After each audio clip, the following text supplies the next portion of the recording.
working on, let's kick it off with something easy. Here we go. Simplify the following.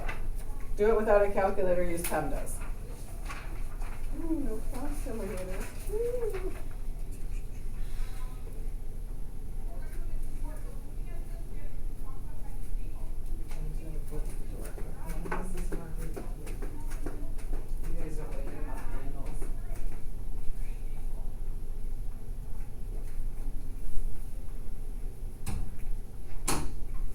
All right, what do you got? You should have it by now. 31. 31. Little order of operations. Negative 3 squared is 9. 2 times 9, 18. Plus 12. Good deal.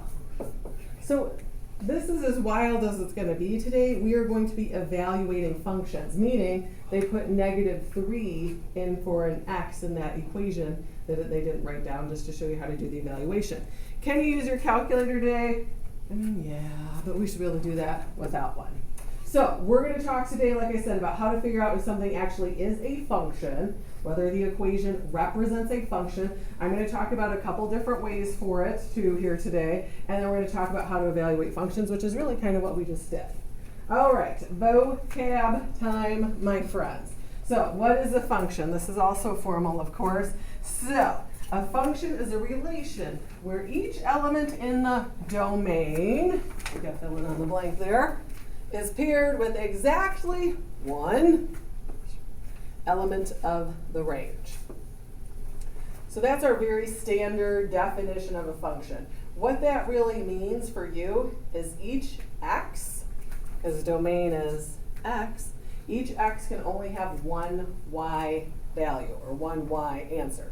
So domain, of course, all x. Sometimes they call them inputs. You're going to have to write that down. It's up to you if you want to put the bottom in the parentheses on your notes. We're going to get into that a little bit more tomorrow when we look at the graphs. But just think x-axis, left, right when I start looking at graphs tomorrow, just kind of prepping you for that. And then, of course, range, y values, or outputs. And, of course, if I'm thinking about the graph, I'm thinking vertically up and down. So I'm going to give you a minute to jot all that down. Do it. So little vocab here, domain x, range y. We have it. Colin, you gonna make it? I always feel more tired on Tuesdays than Mondays. All right, so this is not on your notes. I literally stole this out of some old Algebra 1 stuff. We can just verbally do it together in practice. Does the relation describe a function? Does each number in the domain paired with exactly one in the range?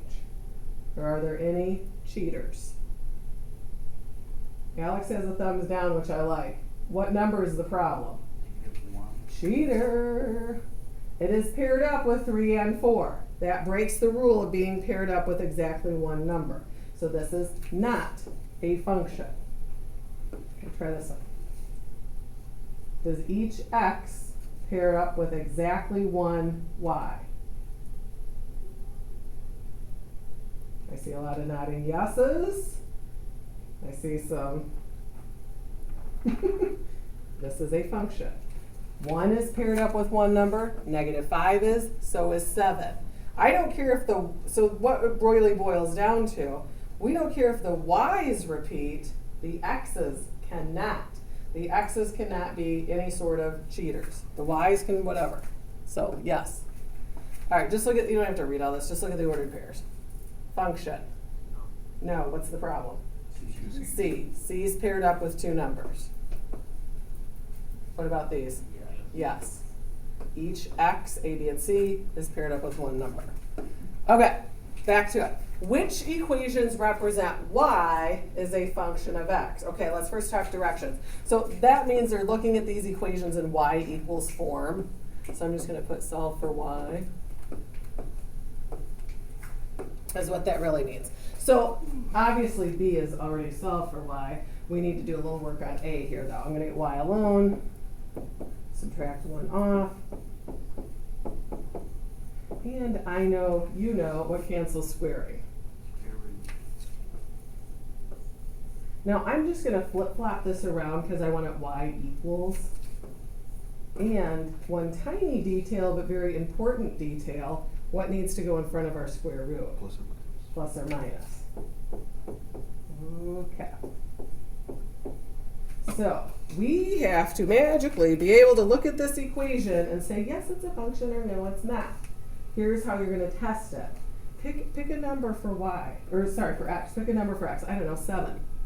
If you put 7 in here, how many answers would you get? 2. I'd have positive square root of 6 and negative square root of 6. Pick 20. If you put 20 in there for x, you get plus or minus the square root of 19. So I'm putting one number in, and I'm getting 2 answers out. Is that a function? No. If you put one number in, you can only get 1 answer out. It's a 1-to-1 ratio. If I put 7 in there, I get 2 answers. That is a problem. Now, if you're more of a visual person, because this is coming at us tomorrow, really, so let's get into it today if it helps you. If you were to graph that in your calculator, don't judge my drawing. It kind of looks like this. What test does that not pass? Straight line test. The vertical line test, which we're doing tomorrow. If you graph a function, your vertical line should only touch it once in order for it to be a function. So if you got to use that as kind of a backup, do it. Okay, let's look at this guy. Now, same thing, I'm going to test it. If I put a number in here, I don't know, 6, I'm going to have the square root of 11. So I put 6 in, I get square root of 11 out. Would that be a function? Is there any plus or minus? If I graphed it on my calculator too, it would look like this. Is it a function? Final answer. Yes. Okay, so what's the takeaway on this screen? What do you really have to be zeroed in on? Plus or minus. If you have plus or minus in your equation, you're going to get 2 answers out. It will not be a function. All right, next up. This is the tricky part of the day. All right, let's solve it for y. I'm going to move the 5 over. Let's just subtract 5 off. And then I'm going to switch all the signs.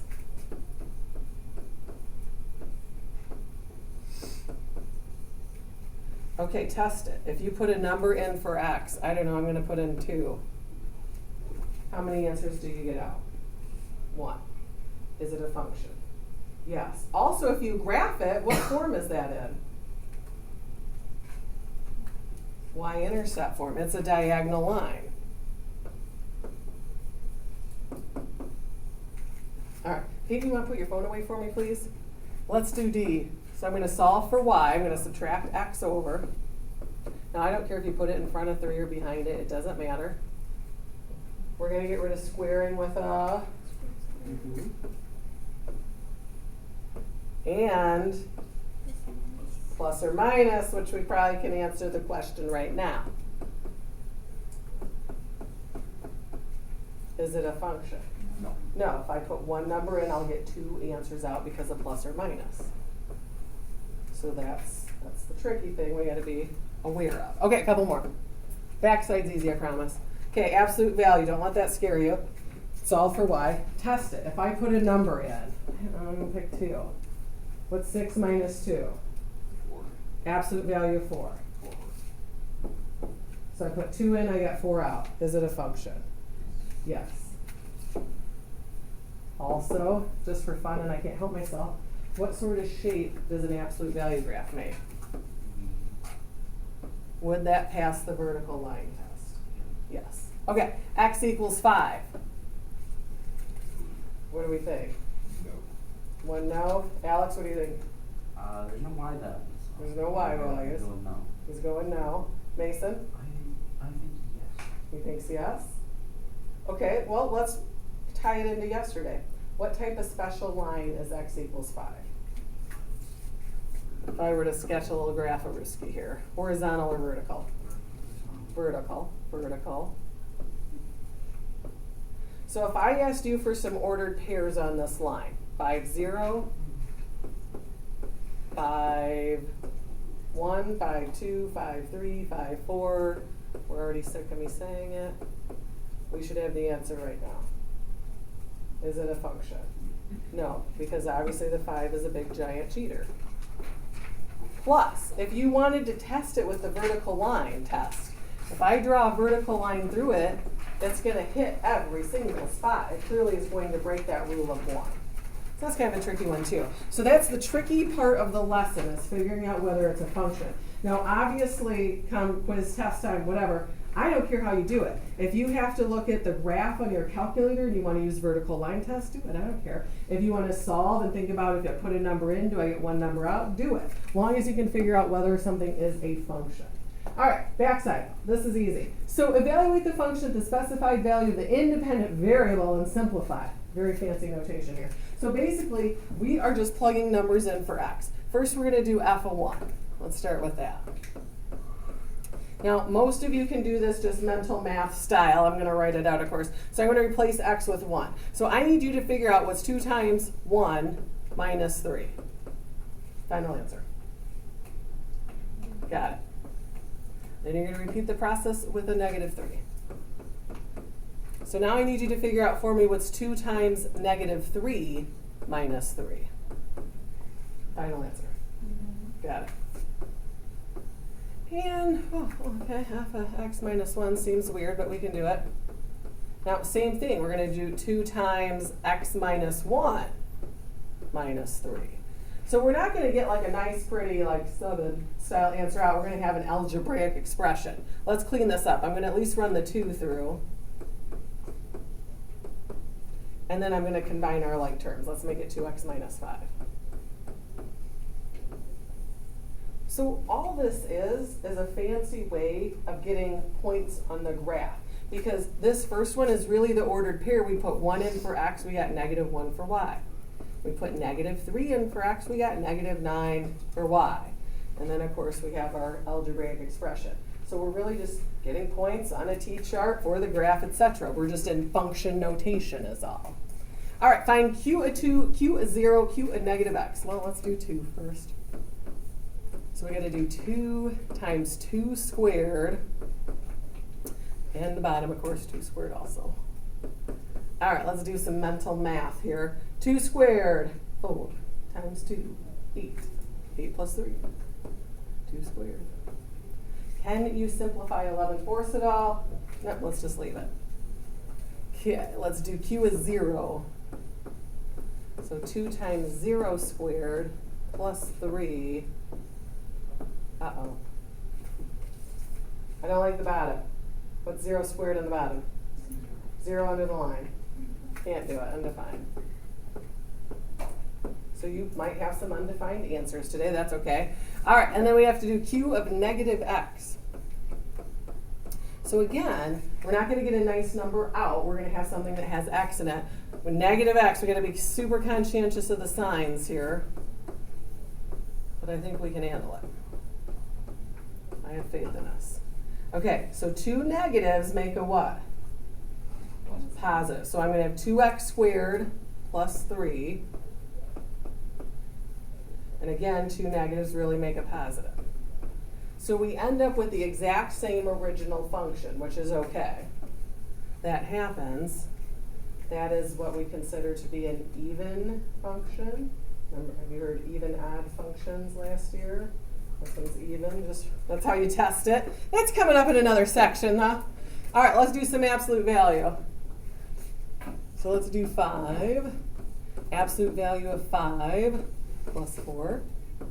So what's your final answer for that? 9. And of course on your homework, I don't expect you to write out like this intermediate step. You can just put 9, obviously. I'm just doing the work for your notes. Like I don't expect you to write this. You can just give an answer. What's the absolute value of negative 5 plus 4? Not at all surprised by that because remember it's that V shape, so that's why we're getting the 2 9s on that.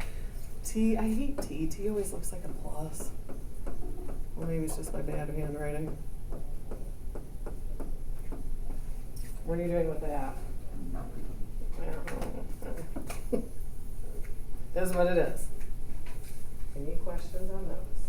And again, you don't have to write out all the little computation. You can just mental math it and do it in your heads. All right, last thing I have for you. Piecewise functions. We're going to evaluate them today. We are going to get into graphing them a little bit tomorrow. Get yourself excited. So functions defined by key here, 2 or more equations. Now, most of them, let's just be honest, are going to be 2 for you. Eventually, we might see some with 3, but a good example clearly is this guy. So evaluate each expression. So easy, you just have to know how to read all of this crazy stuff. So you have your 2 functions, 2x plus 1, 2x plus 2. The constraints, they're called, or the inequalities at the back, are telling you when to use which function. Meaning, for any x's smaller than 0, I plug it in the top. For any x's 0 or above, I'm going to put it in the bottom one. So it's just a matter of selecting the correct function. So I'm going to do f of negative 1 here. So the question I'm going to try to figure out, am I putting it in the top or the bottom? Well, negative 1 is less than 0, so it's going to be in the top one. So I'm going to do 2 times negative 1 plus 1. Which, of course, easy math. Negative 2 plus 1, got it. Still easy math, it's just a matter of selecting the correct function. So let's do 0. So are you putting 0 in the top or bottom? Bottom. The bottom has the equal to 0 on it, so we're going to do 2 times 0 plus 2.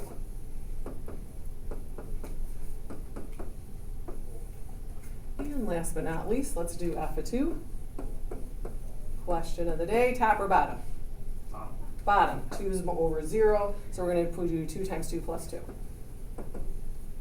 For a final answer of 6. So you just have to select the correct function. Any questions in there? So we're just going to practice doing that today. Tomorrow we'll get into the graphs of all some of this good stuff.